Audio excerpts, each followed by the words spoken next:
On this episode of Old School Monster Life, we start to make the hauler livable.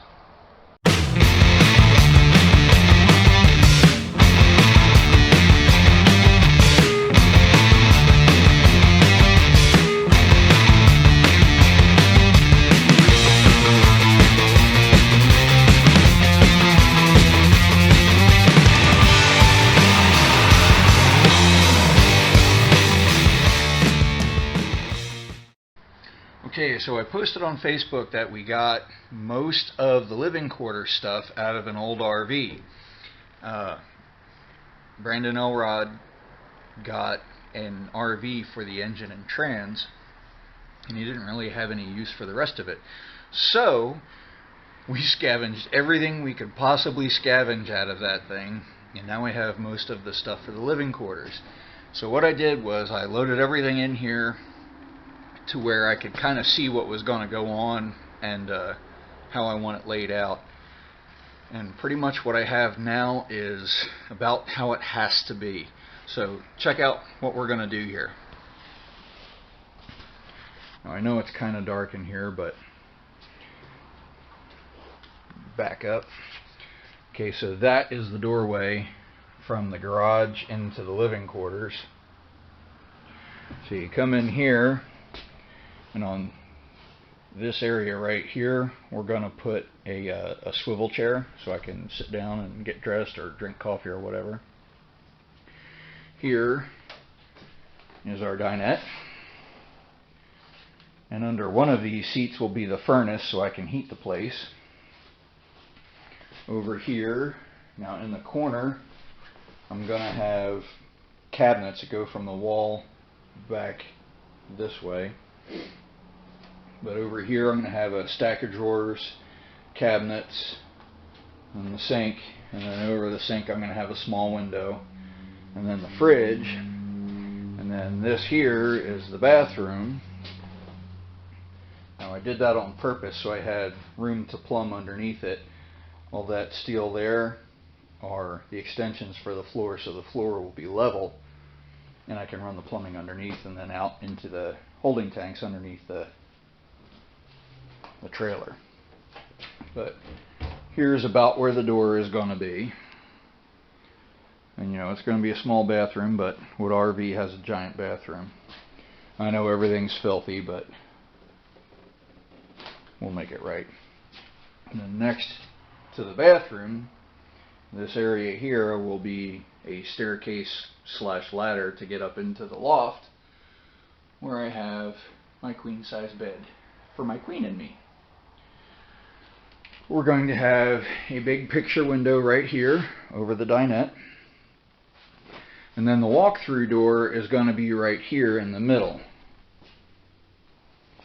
And I'm doing that so it doesn't matter if I have the truck loaded with the tires up against the door to the garage, I can still get into the living quarters and make a meal if I have to.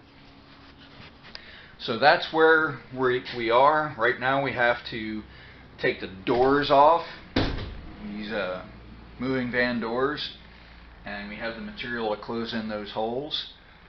And same with the one over here.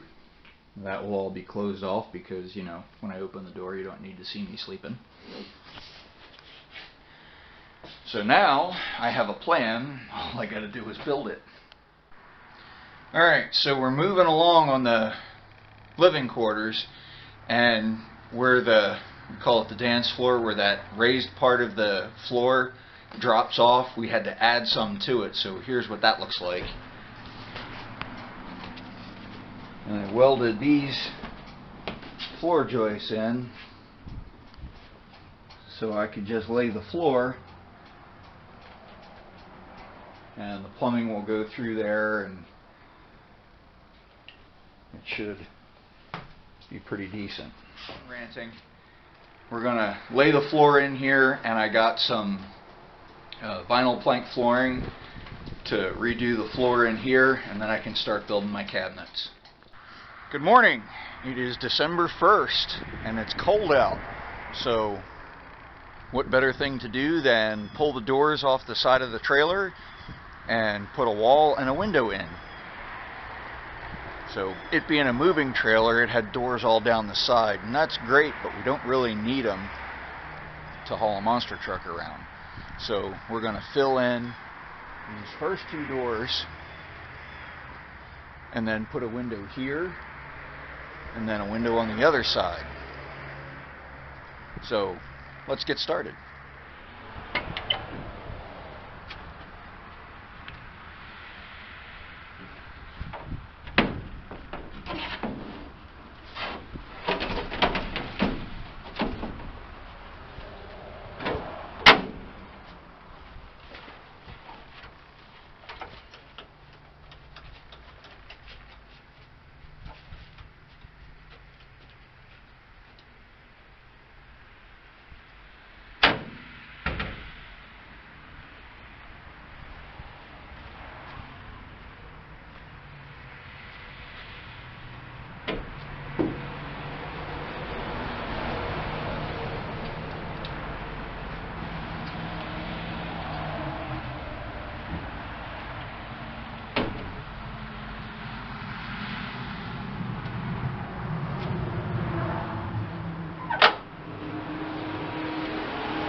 Now, it goes without saying, if anybody wants or needs these doors, let me know. I'm not going to do anything with them. Alright, huge progress. I'm not sure how you're supposed to do this, but this is the way I did it. We got a new frame where the door was, and then in the motorhome, the window kind of floated because the motorhome walls are styrofoam and plywood basically. So I didn't, the window can float in this one, but I didn't want the window to be the main structure. So I welded in this frame, and then I welded it to the existing uprights here and here and across the top here. So I have a nice, strong, sturdy frame that ain't going anywhere. And I'll go outside so you can kind of get a better view.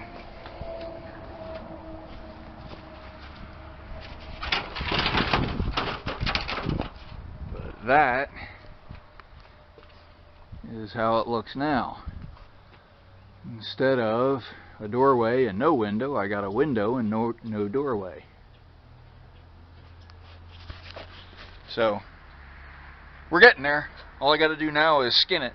So caulk it, drill a million rivet holes, and make my wrist hurt with a rivet gun. Fun stuff. Well, it's the next morning. I would have videotaped this last night, but it was pitch dark by the time I got done. So we got the doorway welded up and skinned, and we got the new window in. Check it out. How's that for cool? Now the blue is just a plastic covering to keep the metal nice while you're working on it. It's cold, so it might not want to cooperate coming off. But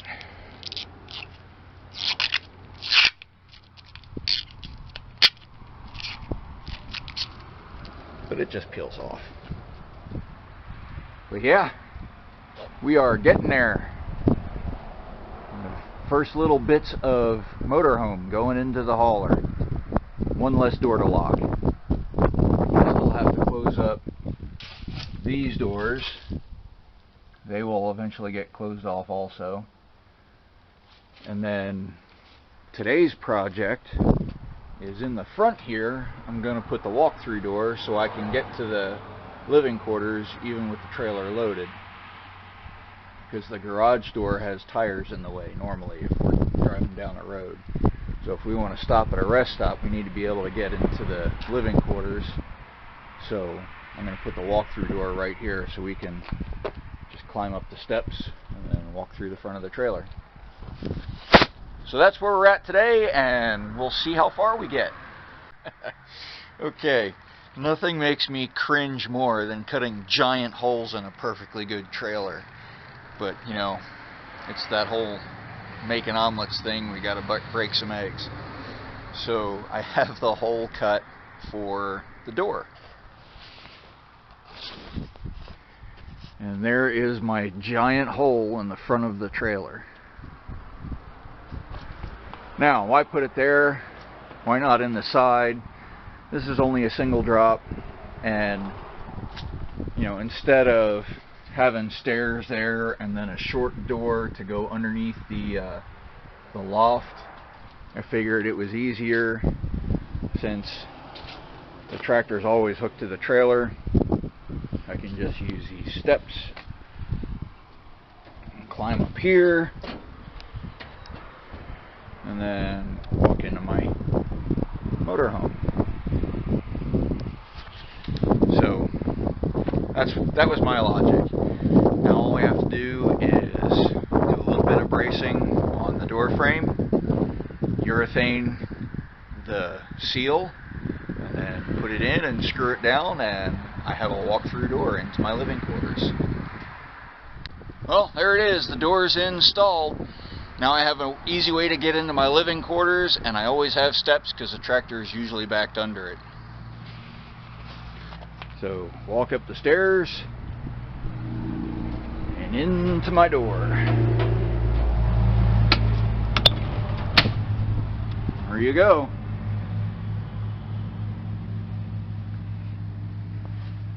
Nice threshold.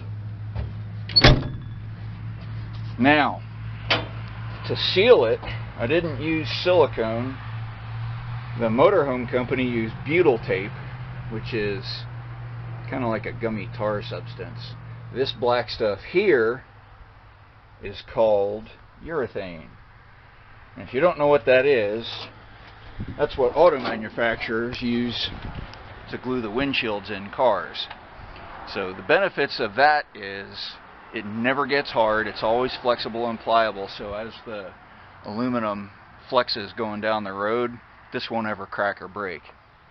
The drawback is it gets freaking everywhere, and it's a mess to deal with. And then you only have, I think, like 12 hours to use a tube. Whatever you don't use is trash, because you know, then it's set and you know, you can't keep it. But there we go. The door is in. I just have one more hole to cut, well, one more window to install, and then I have to cut a series of smaller holes for the refrigerator access in the side, the water heater access in the side, and I think I'm forgetting something else. Oh, the furnace exhaust has to go in. But those holes are much smaller and a lot easier to deal with. But right now we are moving right along. We're starting to get living quarters in the trailer. It's amazing how some parts of this job can go pretty smooth and other parts are just a nightmare. It took me about the same amount of time to cut the hole in the front wall and mount the door and seal everything, including the roof, as it did to hang these two pieces of paneling behind me. It fought me every step of the way. Just, if it could possibly go wrong, it did. But it's good enough. What I want to do is where all the seams are that you can see here that are not wonderful, I'm going to get probably 2-inch strips of wood and paint them dark brown, and they'll match the window frames and everything, and then just have kind of like a Bavarian look, I guess, but just a little bit of contrast, and it'll hide all my uglies.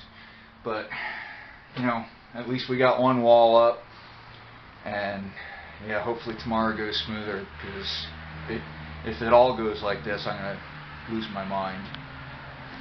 But there it is. And get over here so you can see it better.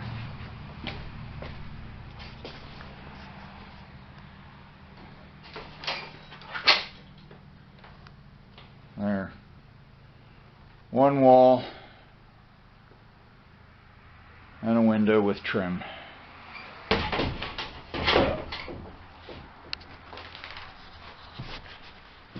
So there we are, today's progress. It's not a lot, but it was a hard getting here.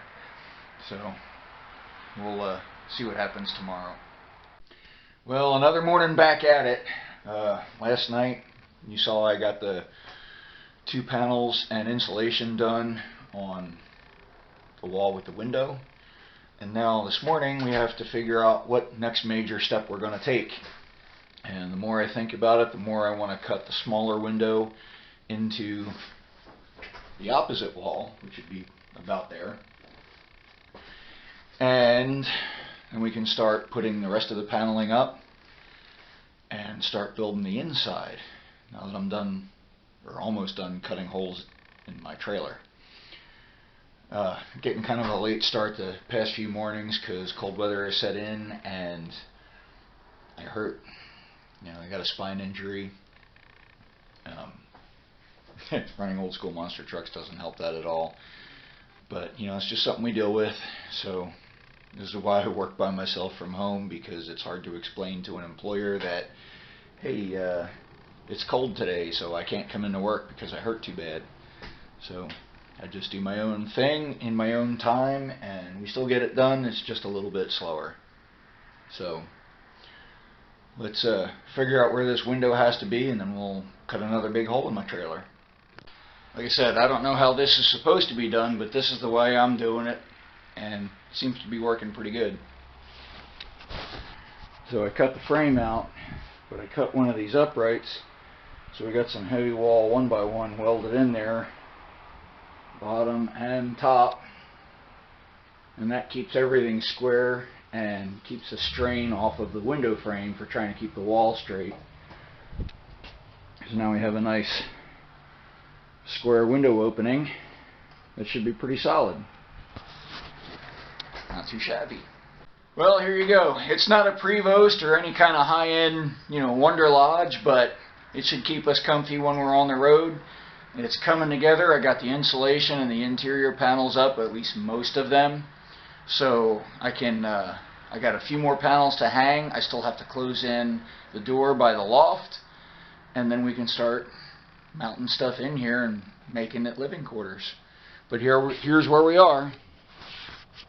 Now we stopped there at the door, but see if I can back up and get a better view. There you are. It is getting there. Now we stopped short of the ceiling. That was on purpose. These are 8-foot panels, so I'm going to put a drop ceiling in it with recessed lighting, but it's getting pretty homey. And we got our other window in there now. This will be over the sink, which isn't there yet. And for all you people wanting to do this, when you put windows in, for God's sakes, make sure they're right side up, because now this one is right side up, but yeah, it took me 2 tries. Oops. That's what I get for paying attention. So anyway, as always, don't forget to like, share, and subscribe. In the next episode, we'll start building cabinets and start putting the dinette and stuff in here and making it actual home away from home. And as always, we'll see everybody down the road.